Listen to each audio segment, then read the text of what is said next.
Think about it for a second. Today, whether it's a birthday, a festival, or literally any celebration in India, the very first thing that pops into the minds of millions of people isn't actually a traditional native sweet. No, it's a Cadbury Dairy Milk chocolate, which is wild, right? How did a foreign product completely hijack centuries of local tradition to command a massive 70% of the entire Indian market? Well, the answer is this unbelievable masterclass in psychology, crisis management, and some serious strategic pivots. Okay, so let's dive straight into the ironic truth of all this. That sweet, creamy chocolate that we so joyfully gift during Diwali, it was actually invented way back in 1824 by a guy named John Cadbury for a completely different reason. Get this, it was originally created to stop people from drinking alcohol. Yeah, John came from a strict Quaker community in England. They believed in a clean, disciplined life, and alcohol was just a massive problem at the time. So his big solution was to sell a bitter cocoa drink as a healthy, sober alternative. All right, Section 1, Fixing the Bitter Taste. To really understand how we got from this anti-alcohol medicine to a beloved treat, we kind of have to look at their very first major hurdle. That original cocoa drink, it was incredibly bitter, extremely expensive because all the cocoa had to be imported, and honestly, it definitely wasn't seen as a fun treat. Because of all this, the business actually started failing. But by 1861, John handed the whole company over to his sons, Richard and George. And they quickly figured out that the problem wasn't a lack of demand. The problem was the product itself. They desperately needed a technological breakthrough. And that breakthrough, their first major pivot, came in 1866 with this new piece of tech called the Dutch cocoa press. Before this, they just ground up whole cocoa beans, which left this incredibly heavy, super bitter oil layer just floating on top of the drink. Yuck, right? But this press literally squeezed that cocoa butter right out, leaving them with a smooth, light, and just far less bitter drink. It was a total game changer. It completely revolutionized the taste and basically saved the whole company. So now that they actually had a better product, they decided to scale up. In 1879, they built the massive Bournville factory. But here's the cool part. They didn't just build a manufacturing plant. They built an entire town for their workers. We're talking clean housing, open spaces, a genuinely healthy environment. By doing this, they weren't just getting labor. They were securing long-term loyalty. They gained a highly stable workforce, which, as you can guess, drastically improved their production consistency. Now, with the factory just humming along, they set out to make something truly revolutionary, a solid milk chocolate. But creating a consistent solid chocolate, that was a massive technical nightmare. Think about it. Without modern refrigeration, fresh milk spoiled super easily. Mixing sugar and milk usually gave you these weird grainy or sticky textures, and adding milk completely destabilized the fat balance from the cocoa butter. So one batch would come out perfect, and the very next one would be completely ruined. But they kept at it, and after years of relentless trial and error, they finally cracked the code. The year was 1905. That is when they launched Cadbury Dairy Milk, and for the first time ever, people were buying a chocolate product purely because it tasted incredible, not because it was supposedly good for them. It was such a massive triumph that by 1914, it actually became the company's absolute best-selling product. Moving on to Section 2, the Indian Mithai Challenge.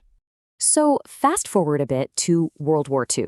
The UK government actually banned the use of fresh milk in chocolate, which pretty much forced Cadbury to expand globally just to survive. They eventually make their way to India in 1948. But man, it was an incredibly tough challenge. India wasn't some empty market waiting for sweets. It already had this rich, centuries-old tradition of native mithai, like laddu, barfi, and jalebi, for literally every possible celebration. Cadbury wasn't just trying to sell a candy bar here. They were trying to break a cultural habit.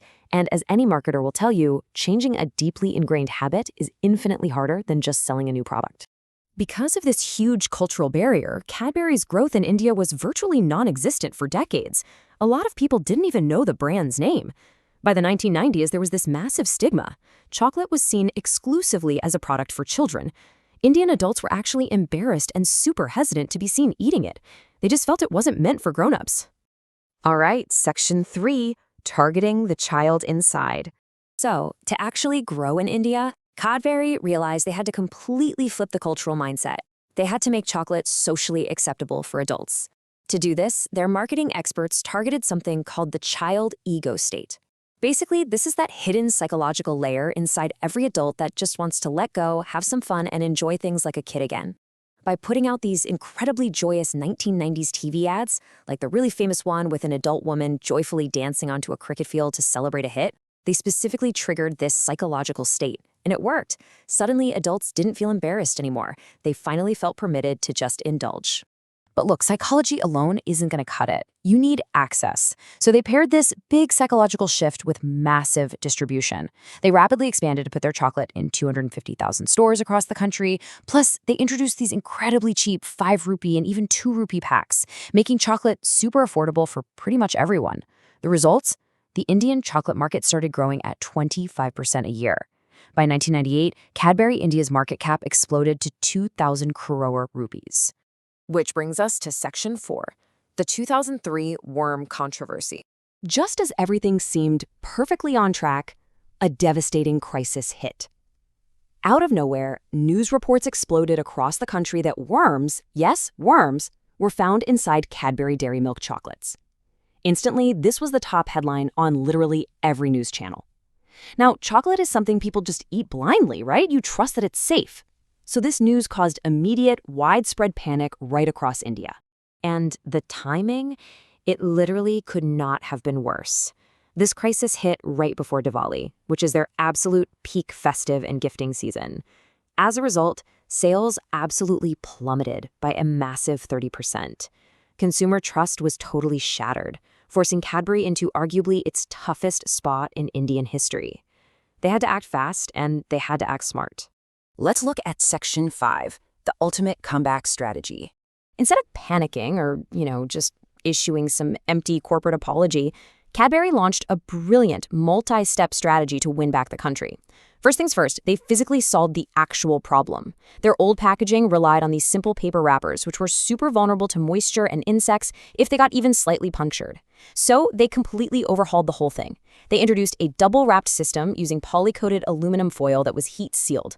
This made the chocolate practically impenetrable to air and insects, ensuring the physical product was absolutely 100% safe. Second, they had to tackle the psychological problem. They had to rebuild that lost trust. So what did they do? They brought in Bollywood legend Amitabh Bachchan. Now, this is a man with an incredibly pristine, trusted reputation in India. They filmed a famous ad where he takes a guided tour of the Cadbury factory, inspects the process, and then confidently eats a piece of chocolate right off the assembly line. The unspoken message was loud and clear. If someone as universally trusted as Amitabh Bachchan feels this is completely safe, then you definitely can too. And honestly, it worked like absolute magic. With public faith completely restored, Cadbury didn't just sit back. They went on the offensive. They launched their absolutely legendary Kuch Meetha Ho Jaye campaign, which translates to "Let's have something sweet." It was brilliant. The messaging subtly started positioning dairy milk not just as some casual candy, but as the compulsory, modern replacement for traditional Indian Mithai in every single everyday celebration. And the end results of all these strategic pivots? They're absolutely staggering. Today, Cadbury's parent company, Mondelez International, pulls in over $38 billion in global revenue across 150 countries. To put that into perspective, they literally proved that by understanding human psychology, building a loyal workforce, and handling a crisis with pure innovation, you can rewrite the cultural habits of an entire nation. So, I'm going to leave you with this somewhat provocative thought.